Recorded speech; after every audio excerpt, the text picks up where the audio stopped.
ആധികാരിക രേഖകൾക്കും പരാതി പരിഹാരങ്ങൾക്കുമായി ആറളം ഫാമിൽ അദാലത്ത് നടത്തി.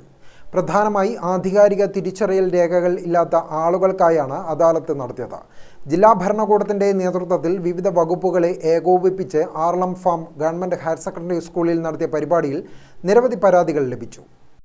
തദ്ദേശ സ്വയംഭരണം, revenue, ITDP, KSEB, KWA, police, വനം, എക്സൈസ്, സിവിൽ സപ്ലൈസ്, സാമൂഹ്യനീതി, വനിതാ ശിശു വികസനം, കൃഷി, വിദ്യാഭ്യാസം, ആരോഗ്യം, IT, DLSA, PWD കെട്ടിടം, ലീഡ് ബാങ്ക് തുടങ്ങിയ വകുപ്പുകൾ അദാലത്തിൽ പങ്കെടുത്തു.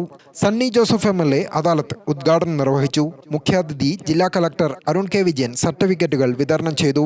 Iritty block panchayat president K. Velayudhan, Aralam panchayat president KP Rajesh, Thalassery sub collector Karthik Panigrahi, ജില്ലാ സബ് ജഡ്ജിയും DLSA സെക്രട്ടറിയുമായ P. Manju, Kannur rural SP Anuj Paliwal, forest range officer P. Prasad, ward member mini Dineshan, വിവിധ വകുപ്പുകളുടെ ജില്ലാ ഓഫീസർമാർ, പ്രതിനിധികൾ തുടങ്ങിയവർ പങ്കെടുത്തു. പ്രദേശവാസികളായ നിരവധി ആളുകളാണ് പരാതികളുമായി എത്തിയത്.